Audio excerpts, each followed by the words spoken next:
side of Chicago. This is an area set up as a FEMA camp. This small enclosed portion of this camp is designed solely for the purpose of maintaining people who are against the current administration. They had 200 people in this small cage. You can see that they have other supplies for furthering their detention. We have no idea how this is being done, kept away from the major media, but clearly it is. 200 people here is inhumane and completely wrong. In America, this just shouldn't be in it. Or facilities that have other uses but which could be quickly used to detain large numbers of people, such as this Amtrak facility in Beech Grove, Indiana. It also has these electronically operated turnstiles. In this portion of the parking lot is a brick building, suitable for processing, next to a gate that leads right out to the railroad tracks. And all of this is contained inside a fully fenced area, now 3 layers deep in fencing at this point. This U.S. Air Force train indicates federal and military involvement.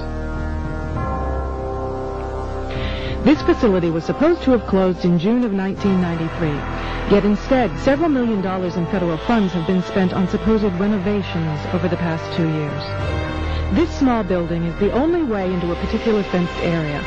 Inside this building we see more of the motion-activated detectors, electronic turnstiles, and prison bars.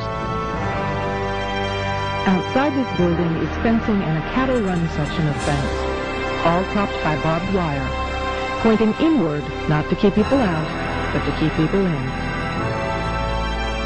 This was common throughout the facility, particularly the new fencing that had been erected.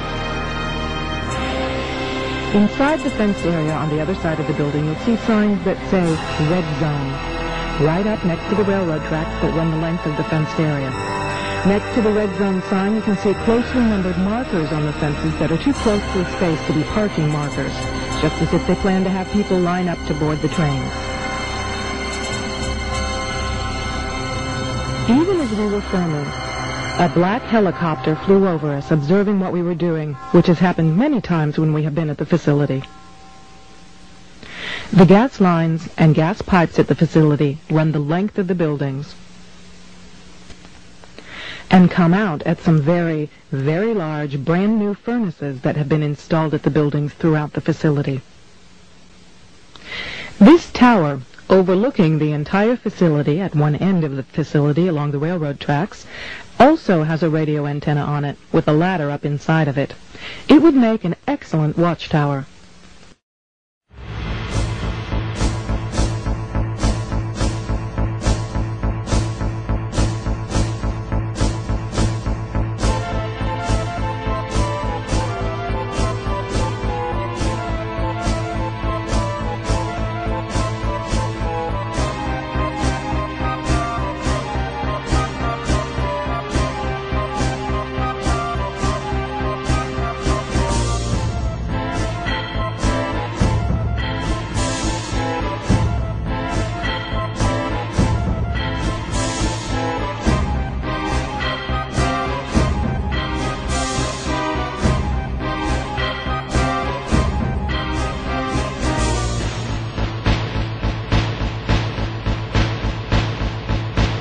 Well, Walmart, after the 9/11 attacks on the World Trade Center and Pentagon, they apparently decided that they needed to have a bunker.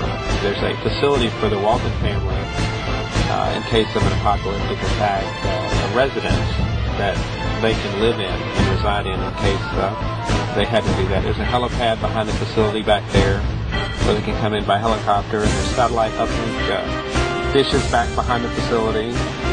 And most of it is underground, as you can see. You can't really see much from the gate, which is all fortified.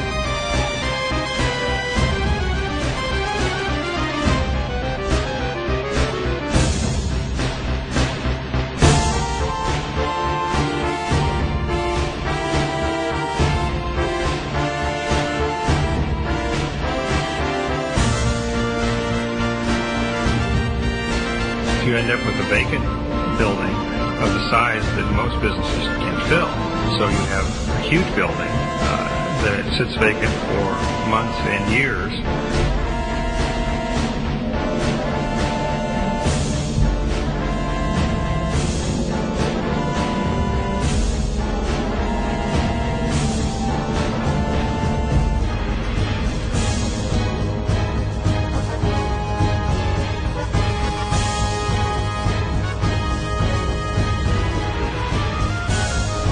From North Carolina, I received these photos from friends of the ministry.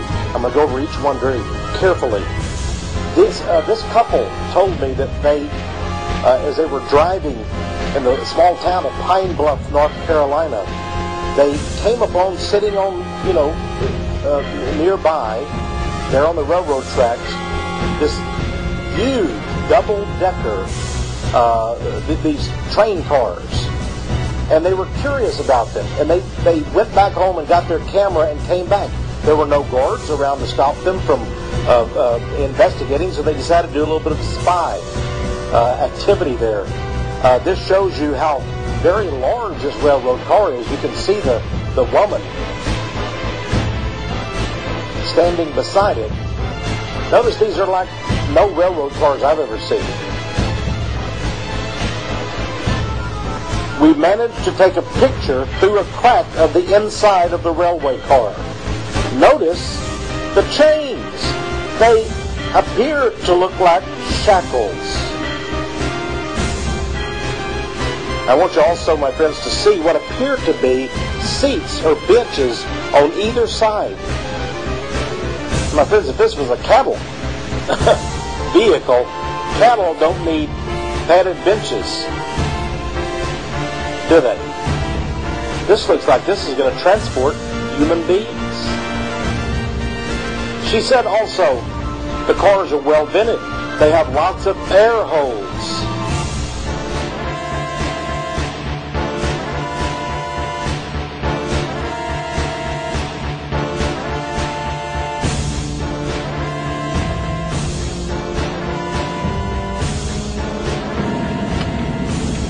Row after row after row of abandoned buildings.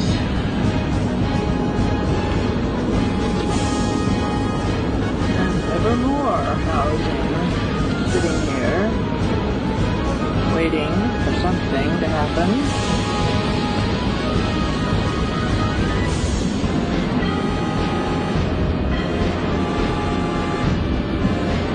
Few newer buildings.